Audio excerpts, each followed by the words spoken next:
మీ business గురించి మా ఛానల్లో ప్రమోట్ చేయించుకోవాలనుకుంటున్నారా? Contact us 8247743841. If you want to promote your shop business in a channel, you can call me to above number. ఆంధ్రుల అందగాడు సోగ్గాడు శోభన్ బాబు గురించి తెలుగు ప్రేక్షకులకు ప్రత్యేకంగా చెప్పనక్కర్లేదు.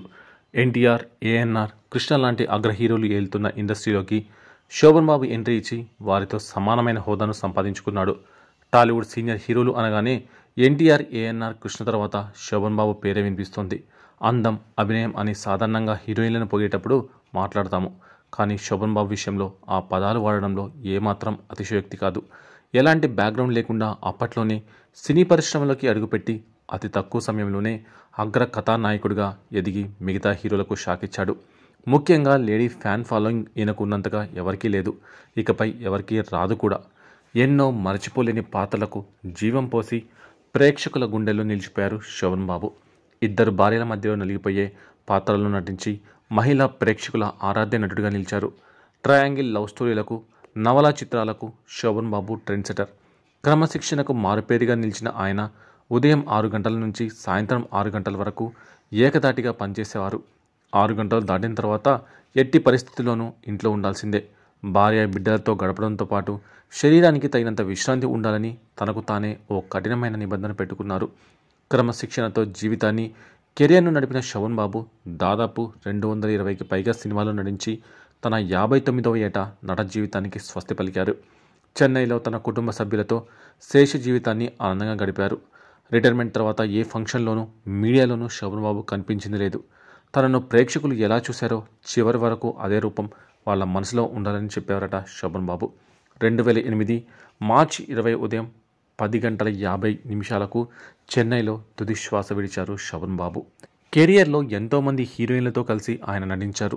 శారద, జయలలిత, చంద్రకళ, జయప్రద, జయసుధ, శ్రీదేవిలతో శోభన్ బాబు ఎక్కువగా నటించారు. అసలే మగాళ్ళు సైతం అసూయ పడేటంత అందాల నటుడు కావడంతో సినిమా పత్రికల్లో రకరకాల ఊహాగానాలు వచ్చేవి.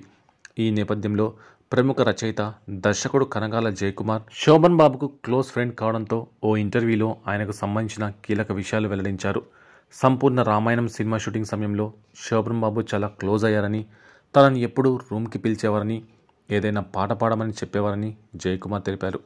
ఈ చిత్రంలో సీత క్యారెక్టర్లో చంద్రకళ నటించారని, అయితే ఆమె శోభన్ బాబు రూమ్ పక్కనే ఉండేదని, తనకు బోర్ కొట్టి ఏమీ తోచకపోతే వెంటనే శోభన్ గదికి వచ్చేదని జయకుమార్ పేర్కొన్నారు. దీన్ని గమనించిన శోభన్ బాబు తరచూ చంద్రకళ తన గదికి వచ్చిపోతుండడం ఎవరైనా చూస్తే తప్పుగా అనుకుంటారని ఫీల్ అయ్యారని, అదే విషయాన్ని చంద్రకళ మొహం మీద చెప్పారని వెల్లడించారు. శోభన్ బాబు చాలా హుందాగా ఉండేవారని, హే హీరోయిన్ వంక కన్నెత్తి చూసేవారు కదని, అలాంటిది నాటి అగ్ర కథానాయిక దివంగత తమిళనాడు సీఎం జయలలితతో ప్రేమలో పడటం తనకే ఆశ్చర్యం కలిగించిందని జయకుమార్ పేర్కొన్నారు. ప్రస్తుతం ఆయన వ్యాఖ్యలు సోషల్ మీడియాలో వైరల్ అవుతున్నాయి. ఇక శోభన్ బాబుకు అంత ఈజీగా స్టార్ స్టేటస్ రాలేదని ఓ సందర్భంలో కృష్ణ తెలియజేశారు. దాదాపు 10 ఏళ్ల తర్వాత శోభన్ బాబుకు స్టార్డమ్ ఏర్పడింది. శోభన్ బాబు 1959లో ఇండస్ట్రీకి వచ్చారు. 1969లో శోభన్ బాబుకి మనుషులు మారాలి చిత్రంతో స్టార్ స్టేటస్ వచ్చింది. ఈ మధ్యలో ఎన్నో చిత్రాలు నటించినా అంతగా గుర్తింపు దక్కలేదు. మనుషులు మారాలి చిత్రం కూడా నేను చేయాల్సిన మూవీనే. నన్ను హీరోగా కన్ఫర్మ్ చేసి అనౌన్స్ చేశారు. కానీ నేను డేట్స్ అడ్జస్ట్ చేయలేక అడ్వాన్స్ తిరిగి ఇచ్చేశాను. దీంతో శోభన్ బాబుని బుక్ చేసుకున్నారు. ఈ విధంగా శోభన్ బాబు స్టార్ హీరో అయ్యారని కృష్ణ తెలిపారు. మనుషులు మారాలి చిత్రం తాను చేసి ఉంటే శోభన్ బాబు స్టార్ హీరో కావడం ఇంకా ఆలస్యం అయి ఉండొచ్చు అన్నట్లుగా ఆయన పేర్కొన్నారు. కానీ చాలామంది శోభన్ బాబు సన్నిహితులు చెప్పే విషయం ఏంటంటే శోభన్ బాబు తన సొంత బ్యానర్ లేకుండానే ఎదుగుతూ వచ్చారని అంటారు. మిగిలిన హీరోలంతా సొంత బ్యానర్స్లో సినిమాలు చేశారు. కానీ శోభన్ బాబు మాత్రం ఆ పని చేయలేదు. తన సొంత కృషితో ఎదిగి సోగ్గాడిగా పేరు తెచ్చుకున్నాడు. అనంతరం తానంతటికి తానే ఇండస్ట్రీని విడిచిపెట్టి దూరమయ్యాడు. ఇక శోభన్ బాబు అనంతరం తన వారసత్వాన్ని అందిపుచ్చుకొని ఎవరూ ఇండస్ట్రీకి రాలేదు. శోభన్ బాబు సినిమాల విషయం పక్కన పెడితే అప్పట్లో ఈ హీరోకు ఎఫ్ఐస్ ఎక్కువ అని టాలీవుడ్ కోడై కూసింది. ఒకరు కాదు, ఇద్దరు కాదు, జయలలితతో సహా శోభన్ బాబు చాలామంది అమ్మాయిలతో ఎఫ్ఐఆర్ పెట్టుకున్నాడని వార్తలు కూడా వచ్చాయి. ముఖ్యంగా జయలలితను శోభన్ బాబు పెళ్లి చేసుకోవాలనుకున్న విషయం అందరికీ తెలిసిందే. డాక్టర్ బాబు అనే సినిమా ద్వారా వీరి మధ్య పరిచయం ఏర్పడింది. ఎవరితో ఎక్కువగా మాట్లాడని జయలలిత శోభన్ బాబుతో మాత్రం గంటలు గంటలు మాట్లాడేదట. అదే సమయంలో ఆమె తల్లి చనిపోవడంతో ఒంటరిగా మారిన జయలలితను శోభన్ బాబే ఓదార్చేవాడట. అలా వారిద్దరి మధ్య స్నేహం ప్రేమగా మారిందని, వీరిద్దరూ పెళ్లి కూడా చేసుకోవాలనుకున్నారని కూడా వార్తలు వచ్చాయి. అప్పటికే శోభన్ బాబుకు శాంతి కుమారితో వివాహం కావడం వల్ల ఆయన నో చెప్పడని కొందరు, తమిళ హీరో ఎంజీఆర్ వలన ఆ పెళ్లి ఆగిపోయిందని మరికొందరు చెప్పుకొస్తుంటారు. ఆ తర్వాత వీరిద్దరూ ఎన్నో ఏళ్లు కలిసే ఉన్నారని, వీరికి పిల్లలు కూడా ఉన్నారని టాక్. రియల్ లైఫ్లోనూ శోభన్ బాబును చాలామంది హీరోయిన్స్ ఇష్టపడేవారని సమాచారం. వారు కూడా ఆయన అందానికి ముగ్ధులైపోయేవారట. ఇవన్నీ రూమర్స్ మాత్రమే అని చాలామంది ప్రముఖులు ఎన్నో ఇంటర్వ్యూలలో చెప్పుకొచ్చారు. జయలలితను శోభన్ బాబు ప్రేమించడం వాస్తవమే, కానీ వారి పెళ్లి వారి వ్యక్తిగతం. కొన్ని కారణాలు వారిని ఆపేశాయి, కానీ వారికి పిల్లలు ఉన్నారు అన్నది మాత్రం అబద్ధమని దర్శక నిర్మాత తమ్మారెడ్డి భరద్వాజ ఒక ఇంటర్వ్యూలో తెలిపారు.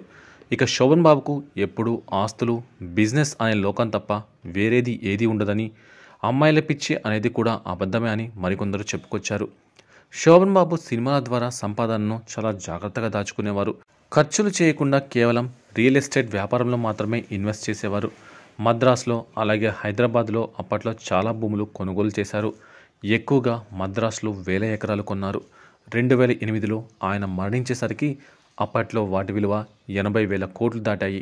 ఇక ఇప్పుడు లక్షల కోట్లకు చేరినట్టు తెలుస్తోంది. ఒకప్పుడు జాగ్రత్తగా సంపాదించిన డబ్బును భూమిపై పెట్టుబడి పెట్టిన శోభన్ బాబు తోటి నటీనటులు కూడా అదేవిధంగా సలహా ఇచ్చేవారట. ఆయన సలహాలతో మురళీమోహన్ కూడా బాగానే సంపాదించారు. నేటి తరం స్టార్ హీరోల ఆస్తుల విలువ శోభన్ బాబు ఆస్తులతో పోలిస్తే చాలా తక్కువేనట. సౌత్ ఇండస్ట్రీలో శోభన్ బాబే నెంబర్ 1 ఆస్తిపరుడని కొందరు సినిమా ప్రముఖులు కూడా పలు సందర్భాల్లో చెప్పుకురావడం మనం చూశాము.